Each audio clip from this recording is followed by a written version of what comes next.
Hello everyone. Fifth favorite custom card reviewer, TheDuelLogs here.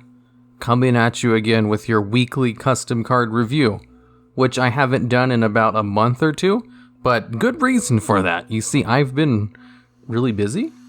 I guess that's not a super good reason. Anyways, this one in today's video, we'll be going over an alien custom archetype. 4 cards, cool stuff. I'm actually kind of a fan of alien cards, so let's get into this. First up, we have a level 4 alien Warmonger. 1800 attack, very nice. Once per turn, when this card is normal summoned or special summoned, you can activate one of the following effects. Add 1 level 4 lower reptile type monster with alien listed in its name from your deck to your hand. I don't think you really need to specify listed in its name. You can just say level 4 lower alien monster. You don't really need to specify the reptile either, because there are no non-reptile level 4 lower alien monsters. The effect works. It's not proper problem-solving card text, but that doesn't really matter. And the second one, banish 1 card your opponent controls. Now that's good. Like, when this card is just normal or special summon, you can banish one of your opponent's cards on a level 4 monster. That's pretty good. That's legit, like, an effect that would probably see play outside of alien decks. Because it's not restricted to having any kind of alien support in order to use it. And it's also a soft once per turn. It's just once per turn when this card is normal or special summoned. It's not a hard once per turn. There's no reason for it to say once per turn, to be honest, because if you bring out another copy, you'll be able to use that card's effect as well. Or if you send this card back to your hand and bring it back out, you'll be able to use it again because it's a soft once per turn. If you want it to only be once per turn, you have to, make it a hard once per turn by adding the card's name to the text. So it would have to say, you can only use the effect of Alien Warmonger once per turn. That's how you'd prevent other copies or recycling the effect over and over. As it is now, it's good. It's kind of like a Stratos, to be honest. Although I think it's better than Stratos.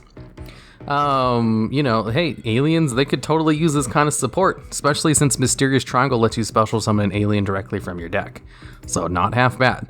Next up, we have Interstellar Battle Zone ZETA. It's a field spell card.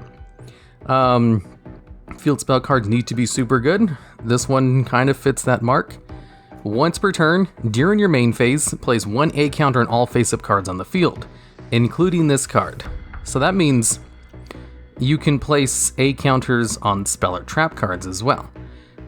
There are continuous spell cards that can have A counters placed on them, but generally because they have an effect which generates A counters.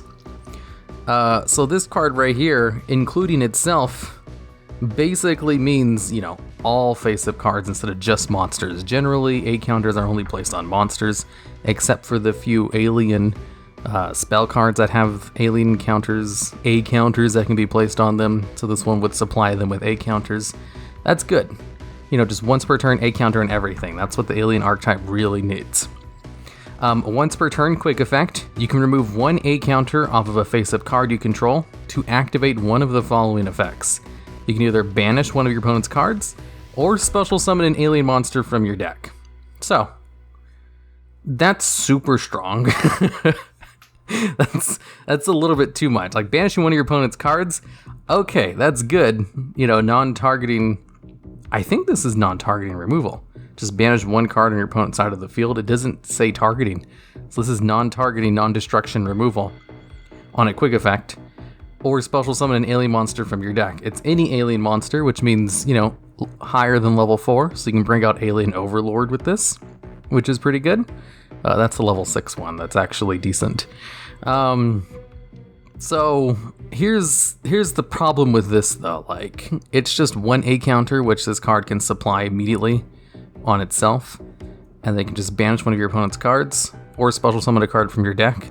A non-targeting banish is super good, but it's a little bit too easy to be used. Special summoning cards from your deck is super good, and it's a little bit too easy to use. And also, spell cards can't have quick effects. There are no official spell cards in the game which have quick effects on them.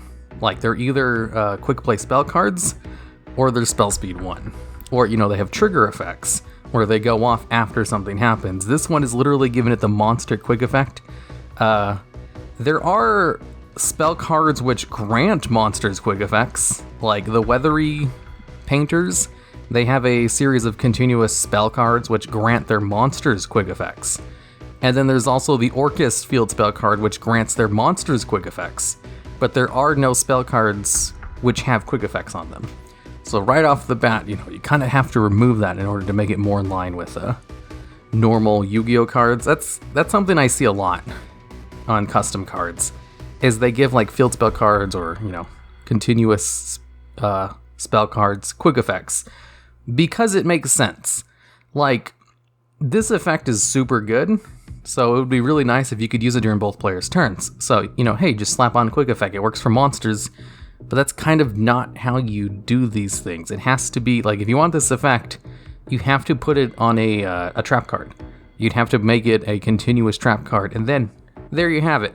It just automatically has a quick effect. Trap cards can be used during both players' turns, and that includes the effects of continuous trap cards. That's why a lot of them have like restrictions on them that say when you can use it, you know, rather than that you can use it, like spell cards do. Anyways, it has more effects, so let's continue. Once per turn, if this card would be destroyed by the effect of a spell or trap card, you can remove one A counter from anywhere on the field and negate the effect and banish that card. Okay, so there are field spell cards that have protection. Most of them don't like destroy the cards that are trying to destroy them. Most of them just like, you know, hey, it prevents themselves from being destroyed. This one straight up, like, if this thing is being attacked, it will destroy that monster and then banish it. That's crazy. I kind of like that. It doesn't need to be a quick effect. This is like one of those things where, you know, spell cards don't really have spell speed 2 effects unless it's like attached to a trigger. And this one has a trigger, so it doesn't need the quick effect text on it because this is a quick effect. It's just one that happens, you know, in response to something else.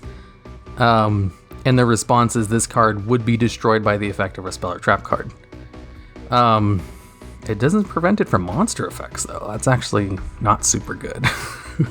Now that I think about it, I thought it was just all of them. In my brain, I just immediately assumed it also included monster effects. And it's only by destroying, and it's not targeted and stuff. So if you banish it with like a Galaxy Cyclone, this card just goes bye-bye. Okay. And when this card is removed from the field, banish it and special summon an alien monster that is banished or from your graveyard to your side of the field. Okay, that's a good floating effect. You know, spell cards, continuous spell cards and stuff, you know, even like field spell cards, they kind of need floating effects. That's one of the reasons why spell or trap card removal is so powerful, is because so few spells and traps have floating effects on them. So I like that. Special summon an alien monster that's banished or from your graveyard, that's, you know, a good limitation.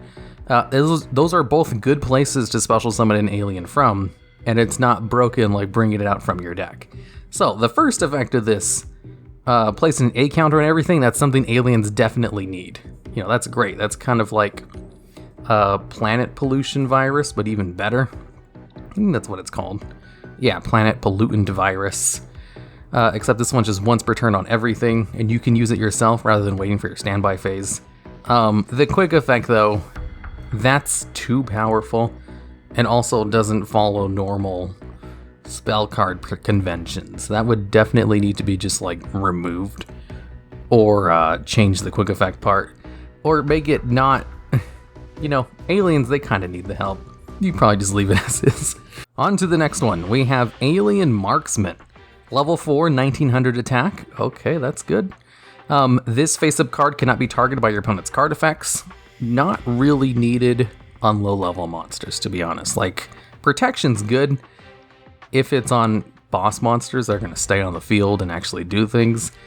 It's kind of worthless on low-level monsters. Once per turn, you can target one card with an A counter placed on your opponent's side of the field, banish that card, and then inflict 100 points of damage to your opponent's life points. Alright, that's pretty good. It allows you to destroy monsters with A counters, and you can place A counters easy with your, you know, with alien cards, basically. If there's no targetable cards, return this face-up monster to your deck. That's funny. It's a targeted spell speed 1 destruction effect. And if it somehow doesn't have a target when you use it, this card returns to your deck. So that would assume, a couple of things. Like, one, it's a nod to Crop Circles.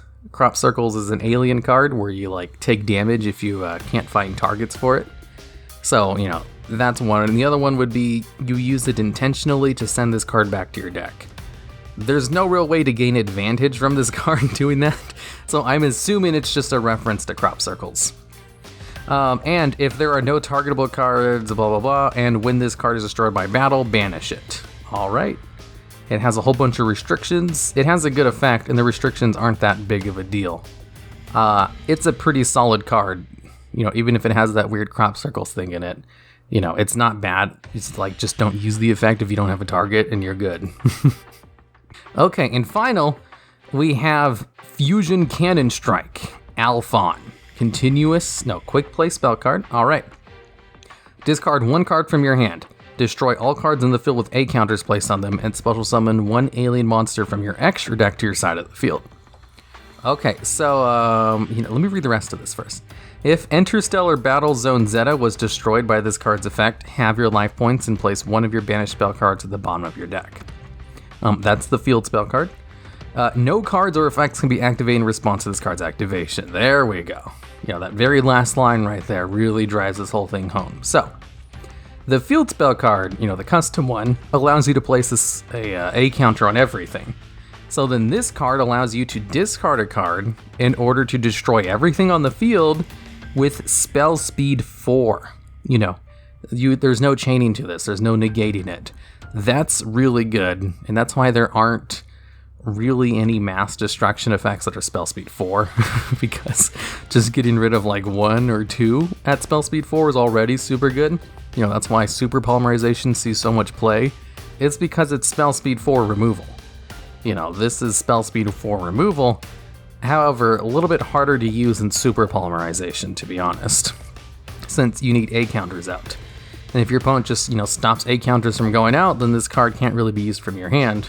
Whereas super polymerization can be used, think of it like top deck situation. If you top deck this card and you're already behind, you can't use it. If you top deck super polymerization, you're behind, there's a good chance you'll be able to use it to come back. Let's go over the other stuff though.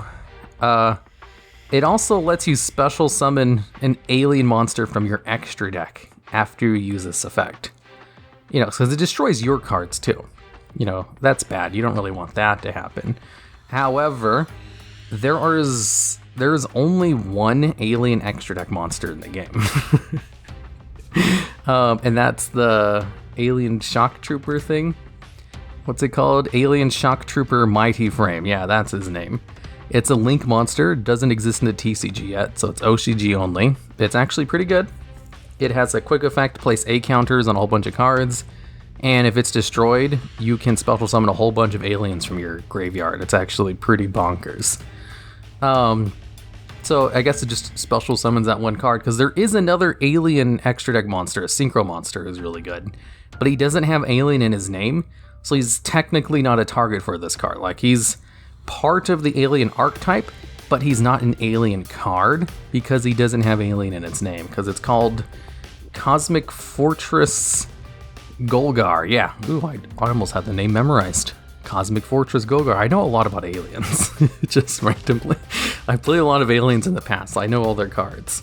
Okay, and also, if it destroys the field spell card, you can place that card back in your deck, basically, because when the field spell card is destroyed, it floats into something, an alien that's banished or in the graveyard, except if this is spell speed 4, if it's not an optional effect, it'll resolve.